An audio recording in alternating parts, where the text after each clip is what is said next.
السلام علیکم ناظرین، پروگرام ایک دن یاسر کے ساتھ میں ہوں آپ کا ہوسٹ یاسر افضل۔ ناظرین، آج ہمارے ساتھ جو شخصیت موجود ہیں وہ اپنی مثال آپ ہیں اور وہ کسی بھی تعارف کے محتاج نہیں۔ اللہ تعالیٰ نے ان کو بے شمار صلاحیتوں سے نوازا ہے۔ اگر میں ان کا تعارف کرواتا جاؤں میرا یہ پروگرام ختم ہو جائے لیکن ان کا تعارف ختم نہ ہو۔ جی بالکل ناظرین، میں بتاتا چلوں کہ انہوں نے 66 گولڈ میڈلز، 8 برونز میڈلز اور 8 سلور میڈلز حاصل کر چکے ہیں، اور اس کے بعد پنجاب یونیورسٹی نے ان پر ایک بک بھی شائع کی ہوئی ہے۔ اور ناظرین بتاتا چلوں کہ انہوں نے 33 انڈین تھے اور یہ واحد پاکستانی تھے جنہوں نے انڈینز کو ڈیبیٹ میں ہرایا، اور جینیس آف دی پاکستان کا ٹائٹل بھی ان کے نام ہے۔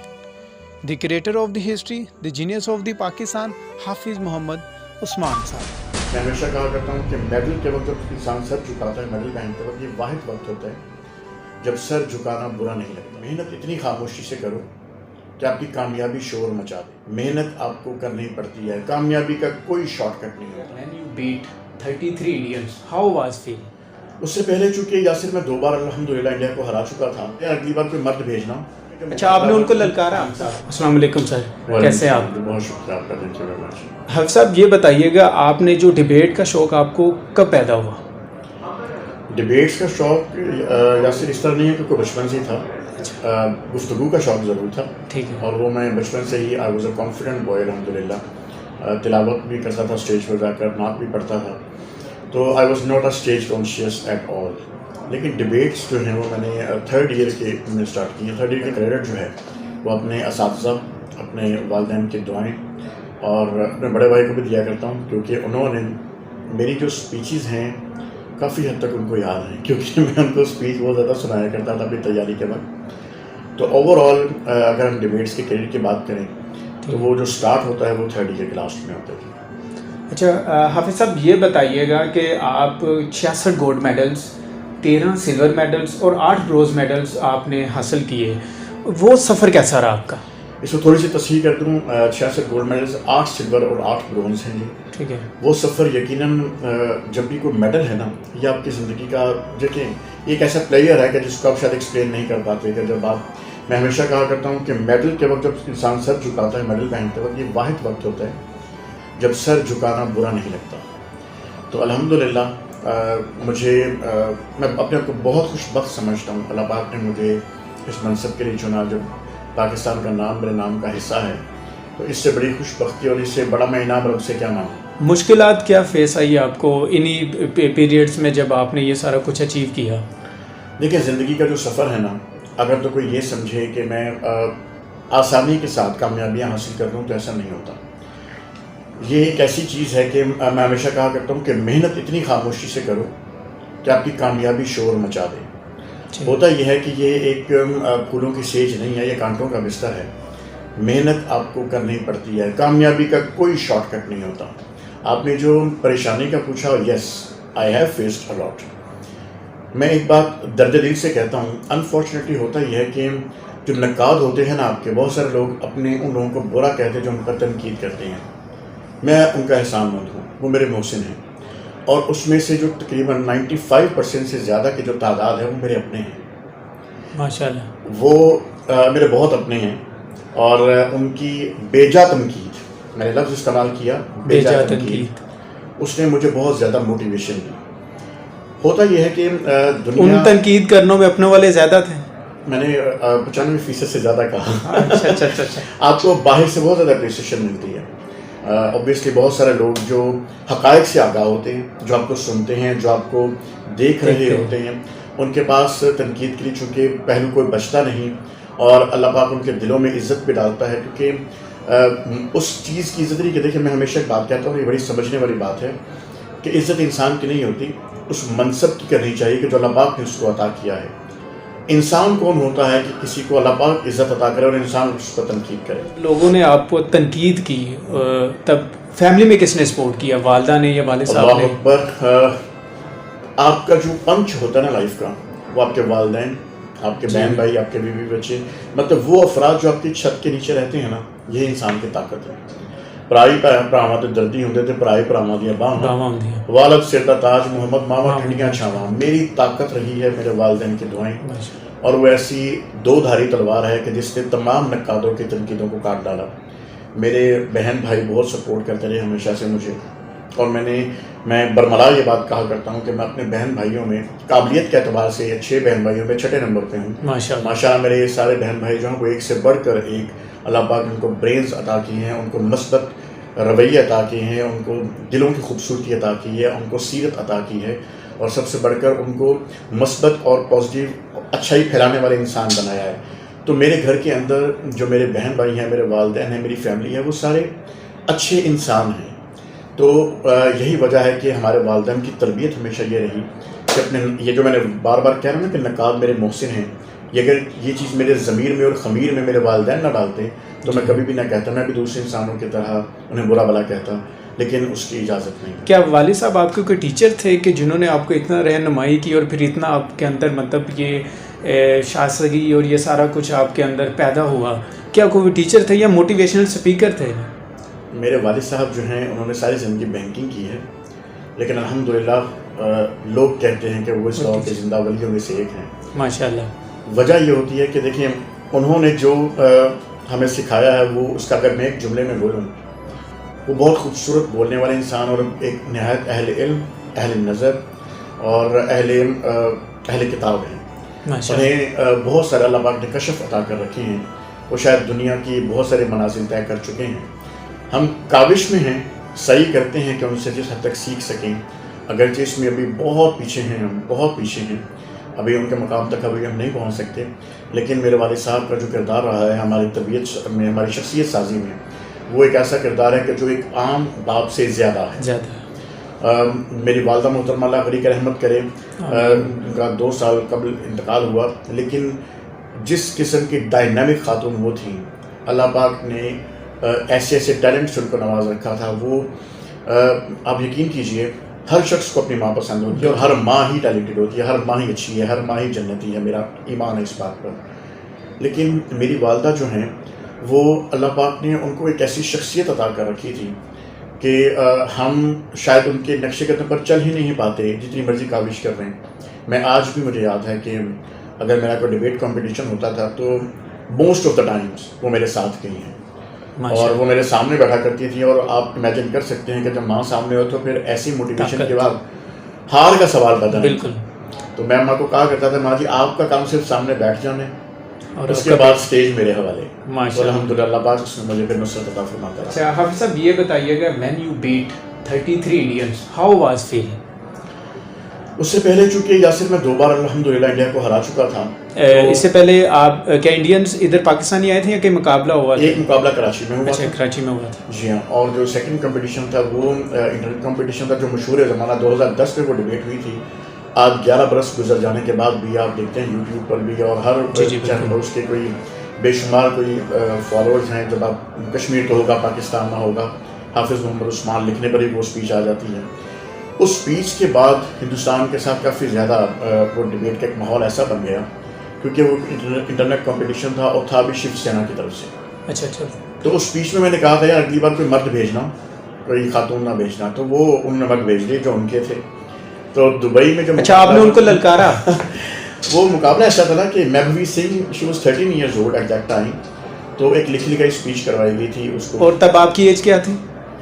یار نہ پوچھو میں بتا دیتا ہوں. in 2010 میری ایج جو تھی وہ 24 ایئرز اولڈ. 24 ایئرز اولڈ 25 میری ایج تھی. تو وہ مقصد جو تھا وہ یہ تھا کہ ان کو یہ کہا جائے کہ ایک لکھائی اسپیچ جو آپ نے ایک بچی سے کروائی جو کہ تعصب پر مبنی, جس میں تاریخ کو مسخ کر کے پیش کیا گیا. تو میں نے ان کو اس میں اسپیچ میں کہا تھا کہ آپ اگلی بار کوئی خاتون کی بجائے کوئی مرد لے کر آؤ, جہاں بھی ہوگے وہاں حافظ عثمان بھی ہوگا, دیکھنا کشمیر تو ہوگا, پاکستان بھی ہوگا. تو اس کے بعد دبئی میں مقابلہ ہوا ویری نیکسٹ ایئر 2011 میں. Yes that was a competition of my life. دیکھیں اس کے پیچھے کہانی ہے, وہ اس طرح کی کہانی ہے. یہ وہ گلہ ہے کہ جو میں سال ہر سال سے پہنچا رہا ہوں اور میری یوتھ چونکہ دیکھ رہی ہے.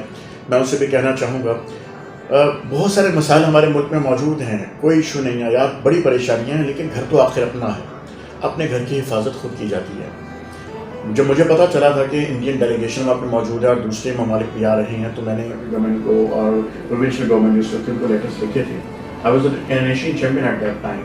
تو میں نے ان سے ریکویسٹ بھی کی تھی کہ اس طرح کچھ لوگوں کو بھیجا جائے مقابلے کے لیے, لیکن کوئی جواب نہ آیا. I went myself. 33 Indians and I was alone from Pakistan. اور میں ہمیشہ یہ ورڈ بولا کرتا ہوں کہ میں آج تک ایکسپلین نہیں کر پایا اس فتح کو, کیونکہ مقابلے سے پہلے ہندوستانی کپتان نے مجھے کہا کہ mister genius of Pakistan we are 33 and you are the only one. ڈر نہیں لگتا؟ تو میں نے کہا یار مسلمان ہو, اوپر سے جوان ہو, سب سے بڑھ کر حافظ قرآن ہو, تو دلیل سے ڈرنا بنتا نہیں ہے. تو 33 times it happened. ان کا ڈبیٹر آیا اور میں گیا, پھر دوسرا گیا, پھر میں گیا, پھر تیسرا گیا. اس طرح 33 times I went on stage.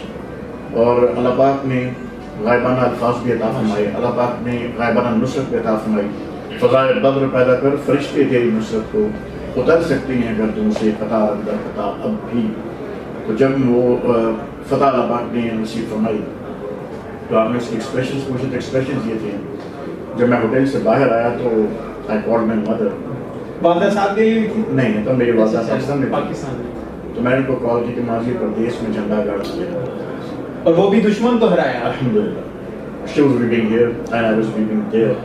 تو وہ جو ایکسپریشنز ہیں یا وہ خوشی کے جو لمحات ہیں کہ آپ نے ہندوستان کو ہرایا. دیکھیے مقابلے تو ہوتے رہتے ہیں, لیکن ہندوستان کے ساتھ ایک اور سب سے بڑی بات میں پھر وہی کہتا ہوں کہ میں یہ نہیں کہتا کہ دشمنی ہونی چاہیے, لیکن صرف یوتھ کو سمجھانے کے لیے کہ ہندوستان جب بھی ڈبیٹس پر ٹاپک رکھتا ہے نا, وہ بڑے ہی تعصب پر مبنی ہوتے ہیں, جس کے 3 ایگزامپل میں کوٹ کرتا ہوں. پہلے اسپیچ میں کلچر, دوسرے میں کشمیر تو ہوگا پاکستان نہ ہوگا, یہ ان کا ٹاپک. اور اب کی بات جب دبئی میں ہم گئے تو تب انہوں نے جو ٹاپک رکھا تھا it was mister Jinnah has broken the great India and Pakistan nation is a terrorist nation. تو ایسی جگہوں پر 2 ہی کام ہو سکتے ہیں, یا تو آپ اپنے قابو سے باہر ہو جائیں, یا دوسرا طریقہ ہے کہ آپ اپنے آپ کو کمپوزڈ رکھیں, اپنے اللہ پاک سے توفیق مانگے کہ آپ کو الفاظ کا ایسا خزانہ عطا کرے کہ ان کے ذہن کی جو الجھنیں ہیں, جو ان کے ذہن کے جالے ہیں, ان کو صاف کیا جائے. اور اس میں اللہ پاک نے ہمیشہ یہ مدد فرمائی. حافظ صاحب, آپ نے جس طرح موجودہ حالات کی بات کی ہے حکومت کے بارے میں, تو آپ اس طرح حکومت کے بارے میں کیا رائے رکھتے ہیں؟ دیکھیے 2 پہلو ہیں. ایک یہ کہ اگر تو ہم یہ دیکھیں کہ مہنگائی کا طوفان اس وقت برپا ہے اور لوگ مشکلات میں ہیں, تو اس میں تو کوئی شک کی بات نہیں ہے. لیکن میں اس کا ایک پہلو اور بھی دیکھتا ہوں. تنقید کرنا سب سے آسان ہے. آپ دنیا کی وہ ممالک یا وہ تاریخیں یا وہ لوگ جو اوپر گئے ہیں, جنہوں نے عروج حاصل کیا ہے, ذرا ان کی پچھلی تاریخ کو بھی پڑھیں, آپ کو ملتی جلتی چیزیں ملیں گی. اسٹرگل کرنی پڑتی ہے قوم کو, بہت کچھ سہنا پڑتا ہے اس قوم کو, کیونکہ اس کے پیچھے ایک ایسی تاریخ موجود ہوتی ہے جنہوں نے متخالف پیدا کی ہوتی ہیں. میں بلا اس وجہ سے نہیں کہ P T I, Noon League, Peoples Party, کسی پولیٹیکل بات نہیں, میں کہہ رہا ہوں میں ایک نوجوان, پڑھا لکھا نوجوان جو چیزوں کو سمجھتا ہے, جو فیکٹس اینڈ فگرس پہ بات کروں گا. میں میرے سامنے جو ہے وہ حقائق موجود ہیں, میں اس کا تجزیہ کروں گا. ان پڑھ لوگوں کی طرح اگر آپ بلائنڈ فالوور ہیں کسی کے اور شخصیت پرستی میں ہیں, تو اللہ پاک سے توبہ کریں. میں بہت سارے ایسے دوستوں کو دیکھتا ہوں کہ جن کو نظر آ رہا ہے کہ ہمارے ساتھ پچھلی حکومتوں نے کیا کیا, لیکن ان کے بلائنڈ فالوور ہیں, اور آج بھی سب کچھ جاننے کے باوجود جب ایسی بات کرتے ہیں تو افسوس ہوتا ہے کہ اللہ پاک ان کو ہدایت عطا فرمائے. وجہ اس کی پولیٹیکل نہیں ہوتی, وجہ یہ ہوتی ہے کہ انسان تھوڑا سا تجزیہ کرے. دیکھیے اللہ پاک نے آپ کو شعور عطا فرمایا, جو ہر انسان, جانور اور انسان میں فرق کیا ہے؟ شعور. ٹھیک ہے, شعور کا جو آئین ہے نا, اگر وہ نکالتے تو شور بنتا ہے, لوگ شور مچاتے ہیں, اور یہ جو آئین ہے یہ علم ہے. تو جو علم والا بندہ ہوگا وہ کبھی بھی اس طرح کی فضولیات میں نہیں پڑے گا, وہ اسٹیٹس پر جائے گا. آپ نے موجودہ حکومت کی بات کی تو 2 پہلو میں نے بتایا کہ جہاں پہ انسانی پریشانی بظاہر ہیں, وہ مشکلات کچھ اور چیزوں کو بھی تو دیکھ رہا ہوں میں. دیکھیں لوگ نہ ٹرانسپیرنسی انٹرنیشنل پڑھتے ہیں, نہ لوگ گیلپ پڑھتے ہیں, نہ ورلڈ بینک کی رپورٹس پڑھتے ہیں. لوگوں کے پاس وہی بات ہے کہ جب ہم ان چیزوں کے اوپر جاتے ہیں جو نیشنل لیول کی ہیں, جو انٹرنیشنل اورا ہے پاکستان کا, جو ایک انٹرنیشنلی آپ کے پاسپورٹ کو عزت مل رہی ہے, بہت ساری ایسی چیزیں ہیں جو ہماری خارجہ پالیسی جس طریقے سے دنیا میں چھا رہی ہے. صوفی برکت صاحب کا وہ جملہ کہیں لوگوں کو یاد آنا شروع ہوا ہے جب انہوں نے کہا تھا کہ وہ وقت دور نہیں ہے جب اقوام عالم کے فیصلے پاکستان میں ہوا کریں گے. تو کیا یہ پچھلے جو فضا بن رہی ہے پاکستان کی سچویشن کے بعد, اقوام عالم کے فیصلے یہاں ہو رہے ہیں. پاکستان, عمران خان صاحب کی بات میں کرتا ہوں, کیا آج تک کسی لیڈر نے اسلام کی یا پاکستان کی آواز یا کشمیر کی آواز اس طرح اٹھائی ہے امریکہ کے سامنے؟ ہمارے ماضی کے حکمران ہاتھ جوڑ کر کھڑے ہوا کرتے تھے, پرچی سسٹم آپ کے سامنے جہاں پہ تقاریر ہوا کرتی تھی. لیکن ان کے فالوور سے کہنا چاہوں گا کہ خدا کا واسطہ ہے, شخصیت پرستی سے باہر آئیے. اللہ پاک کی ذات ہے جس کو صرف پوجا جائے گا, جس کی عبادت کی جائے گی. صرف ایک ہی ذات ہے جو تعریف کے قابل ہے, انسان ہے, غلطیاں کرتے ہیں, اس کو تسلیم کرتے ہوئے اپنے شعور کو استعمال کیجیے کہ لوگوں نے ہمارے ساتھ کیا کیا ہے. میں ڈائریکٹ وکٹم ہوں, being a youngster, being a نوجوان, ایک ایسا نوجوان جس کی سبھی چیزیں پاکستان کے لیے میں ان گورنمنٹس کو بھگت چکا ہوں. یہ ان کے لیے آپ سوائے ایک ووٹ اور صرف تقریری مقابلوں, تقریر جو اسٹیج پہ ہوتی ہے پولیٹیکل, اس میں نوجوان کو یوز کرنے کے علاوہ, یوتھ کو یوز کرنے کے علاوہ ان کے پاس کچھ نہیں ہے. آپ مجھے بتا دیجئے نا, میرے سے کوئی اس بات پہ ڈیبیٹ کر لے کہ میں اوپنلی کہہ رہا ہوں, پیپلز پارٹی کے نون لیگ کے 10 سال حکومت رہی, 5 سال, کیا کیا انہوں نے یوتھ کے لیے؟ کوئی پروگرام ہے ایسا جو یہاں پر احساس پروگرام ہے, جو یوتھ کے پروگرام, عمران خان صاحب, یہ بڑے ویژن کی باتیں ہیں. میں بھی بینگ اے پاکستانی اگر مجھ سے پوچھیں, میں خان صاحب کا فالوور ہوں, لیکن میں خان صاحب کا بلائنڈ فالوور نہیں ہوں. جہاں پر ان کی غلطی ہوتی ہے ببانگ طور میں اس کا اظہار بھی کرتا ہوں. ہر فورم پر لوگ سوال پوچھتے ہیں, مختلف ٹی وی چینلز پہ بھی پیپر لیتے ہیں, تو میں ببانگ طور اس کا بتاتا ہوں کہ یہ چیز غلط ہوئی.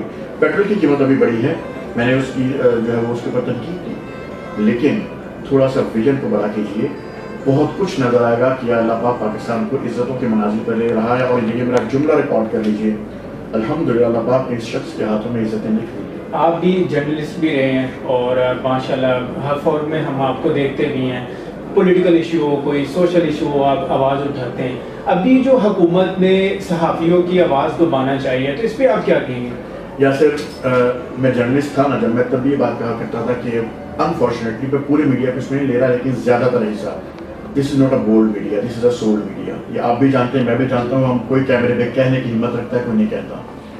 ایسا نہیں ہے کہ اگر آپ اس پورے بل کو یا پورے جو انہوں نے چیزیں تجاویز ہیں اس کو پڑھ لیں.